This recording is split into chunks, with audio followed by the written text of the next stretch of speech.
Bueno, como siempre me interesa mucho que terminemos las conversaciones sobre Borges y con los invitados y demás conversando un poco.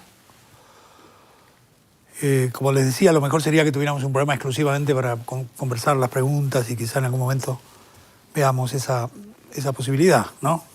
Y entonces podemos empezar. ¿Cómo no? Hola Ricardo, mi nombre es Pablo. Pablo. Yo venía preguntándole lo siguiente con el tema de Borges, ¿no? Y los cuentos.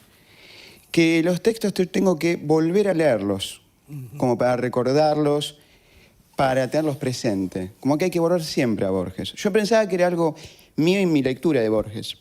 Pero después yo leí algo que había dicho Alberto Breccia, que hizo las adaptaciones de los cuentos de Borges, que a Borges hay que leerlo todos los días.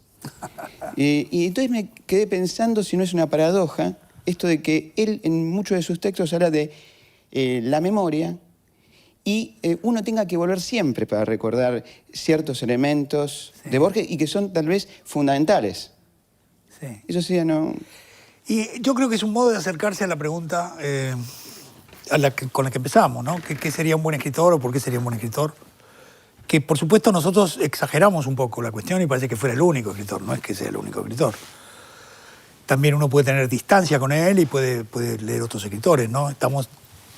Hemos tomado la decisión de hacer una serie de programas sobre Borges y por lo tanto Borges es el tema. Pero no estamos pensando que la literatura argentina se concentra, o más bien, digamos, él es el único sobre el cual, ¿no? Pero quiero decir entonces que por momentos discutimos a Borges desde tantos lugares que cualquier otro escritor que tenga una obra importante también resiste ese tipo de circulación. Quizá podríamos entender también eso como una marca de lo que sería la buena literatura, ¿no? Resiste muchas lecturas. Y siempre tiene uno la sensación, al volver a leerlo, que se había olvidado de algo, ¿no?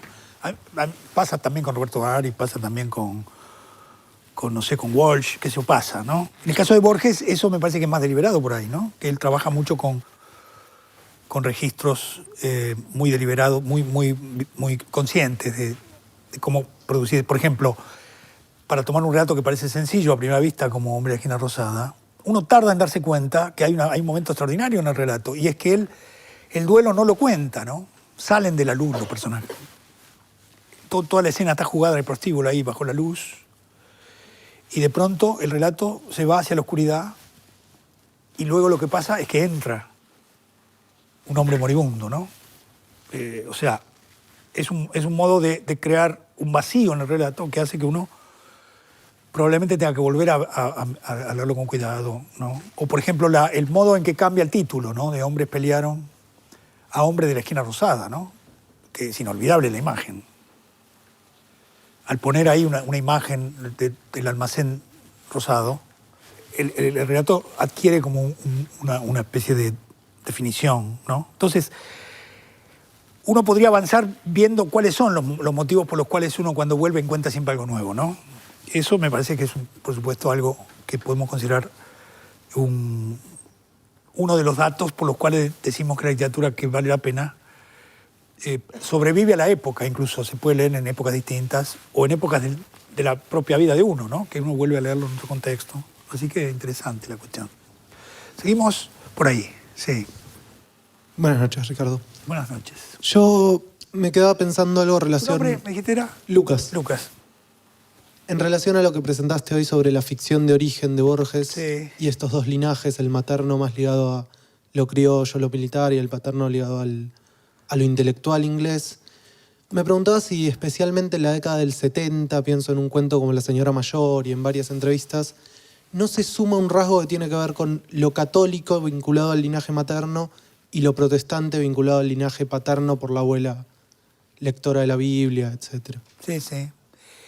Y está muy bien señalado La señora mayor, porque es un texto sobre la decadencia, ¿no? De esa clase. Es un texto notable de Borges, ¿eh? Cuando puedan, reléanlo, porque es realmente un texto muy notable respecto a cómo él ve ese mundo, porque es una mujer que está como perdida por ahí, ¿no? Y está muy marcada por el origen social, el personaje, ¿no? Es como digamos, una silueta que Borges de pronto hace de alguien que pertenece a una tradición aristocrática y que vive en un pasado imaginario, ¿no? De modo que hay momentos donde encuentra uno en Borges críticas muy, digamos, muy intuitivas, qué sé yo cómo llaman a eso, y no es el tipo de crítica que uno puede encontrar en Mujica Lainez, ¿no? Que también encuentra en los grandes textos de Mujica Lainez, La Casa o los primeros, ¿no? Aquí vivieron, esos textos, donde siempre hay una exaltación de esa especie de pequeño mundo un poco atrabiliario y un poco grotesco, pero siempre es visto con mucho respeto, ¿no? Mientras que en Borges hay una mirada mucho más cáustica, ¿no? Sobre ese tipo de universo. Entonces, esas cosas son siempre muy interesantes. Yo creo que les decía eso al principio. Hay que tener en cuenta que el escritor no inventa la ideología, porque a veces le echan la culpa al escritor, y los escritores no inventan la ideología, la encuentran hecha y la trabajan. Entonces uno no puede culpar al escritor porque tiene tal posición ideológica, ¿no? La ideología o las ideas o el mundo social forman parte de la materia y cada uno la trabaja de una manera, ¿no? Y la otra cosa que me parece interesante en relación a estas cuestiones es una cosa que dice Bakhtin, ¿no? El crítico ruso, el que escribió sobre Dostoyevsky. Él usa una categoría que me parece muy productiva. Él dice, en la literatura trabaja la ideología in status nascendi, dice él, ¿no? In status nascendi, ¿no? Es decir, cuando está empezando. Que eso explicaría a Roberto Ar, ¿no? En el sentido que Roberto Ar está trabajando una serie de elementos que todavía no están cristalizados y por eso sus novelas son tan contemporáneas, ¿no? Es decir, que también la ideología, cuando entra en la literatura, no siempre entra como algo ya constituido, sino que a veces son como pequeños fragmentos de cosas que todavía no se han consolidado, que eso es lo que Bakhtin llama, ¿no? Como diciendo, el escritor no trabaja con las ideologías cristalizadas, sino trabaja con elementos de la percepción social que apenas están empezando a existir, incluso, como si fueran pequeños fragmentos de algo que todavía no existe, ¿no? Entonces él estudia muy bien eso en Dostoyevsky, ¿no? La problemática del socialismo en Dostoyevsky. La problemática de la revolución bolchevique, digamos, que todavía no, pero eso no tiene nada que ver con lo que él está contando, pero sin embargo él capta ese mundo de las pequeñas sectas. Entonces me parece que eso es muy productivo cuando uno está leyendo lo social en un texto, ¿no? Está muy bien la pregunta y muy bien la preocupación, ¿no? Sí. Mi nombre es Felipe. Felipe. Mi pregunta se afirma con algo que mencionaste hace un momento, que es que cada generación debe traducir nuevamente los clásicos. Y con una idea que te escuché hace un tiempo de que el género novela es como un género como propicio para la traducción, en cambio la poesía se siente dañada. ¿Cómo ves la conducta del Borges traductor frente a esa idea? Bueno, es muy... Mi idea es que el género, la traducción, la novela surge ligada a la traducción, ¿no? Eso se ve en el Quijote, ¿no es cierto? Lo cual diría que el relato tiene algo más que el lenguaje. Que cuando leemos una novela hay algo más que se transmite que no es solamente el lenguaje, porque la podemos leer en traducción. Yo leo, suponete leo en inglés y leo en francés, pero en ruso no leo. Entonces, y todos admiramos la Guerra y la Paz, ¿no? Quiero decir que podemos soportar, ahora es muy difícil leer la poesía en una lengua que no sea la lengua materna de uno, ¿no? La poesía, me parece, solo se puede leer en la lengua materna del que lee, ¿no? Aunque uno conozca muy bien la otra lengua y lea mucha poesía, igual no es la misma experiencia y hay un punto ahí, ¿no? Entonces, por eso la poesía está en el límite, ¿no? Borges es extraordinario las cosas que dice sobre traducción, ¿no? Porque él dice que la traducción puede ser mejor que el original. Él mismo hace un trabajo de traducción que muchas veces mejora los textos. ¿Alguno de ustedes ha alguna experiencia de ver cómo tradujo Borges La carta robada de Poe en la antología? Le corta partes que no le gustan, que le parece que no va, y el cuento queda extraordinario, ¿no? Ustedes pueden comparar la traducción de Cortázar con la de Borges, y le falta la mitad al cuento de Poe. Porque cuando ve que empieza a irse de donde él le interesa, lo corta directo, ¿no? O por ejemplo con Faulkner, ¿no? La traducción de Las Palmeras Salvajes, es una lucha del estilo de Faulkner con el estilo de Borges, ¿no? Porque uno no ve eso en las traducciones, nunca ve el estilo del traductor, no lo sabe. Entonces no le gusta que Faulkner no ponga un punto y aparte y que el primer párrafo de la novela empiece con un tipo que está bajando con una lámpara, que no se entiende nada de lo que pasa, y que termina al final de la página, y entonces Borges lo empieza a poner punto y aparte.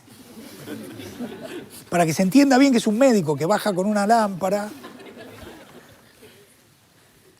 ¿no? Lucha contra el estilo de Faulkner. Él admira mucho a Faulkner, pero no le gusta que los cuentos sean confusos, mientras que lo que busca Faulkner es que uno no sepa bien dónde está, si está metido en una casa o qué es. Entonces es un gran traductor en el sentido que es un traductor que toma decisiones todo el tiempo y, por ejemplo, ahora nosotros, unos amigos hicieron la antología de la literatura fantástica en Brasil.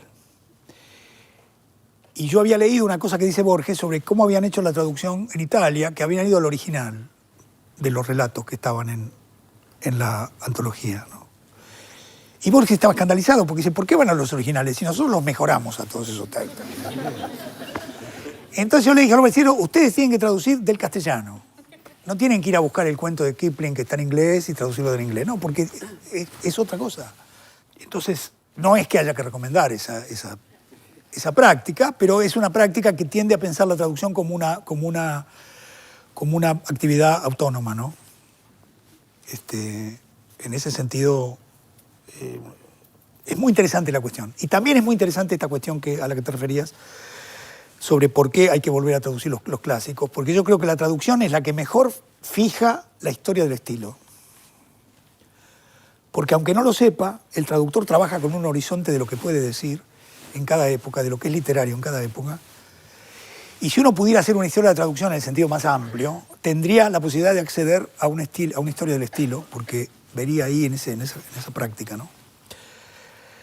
Ahora, Borges hace, por ejemplo, en Las Palmeras Salvajes, ¿se acuerdan que hay dos historias en Las Palmeras Salvajes, ¿no? Una es este médico que está enamorado de una mujer, que es una historia de amor, y después hay un hombre que está preso, que se escapa en el momento de una gran inundación en el Mississippi y anda con una balsa, con una mujer embarazada por el río.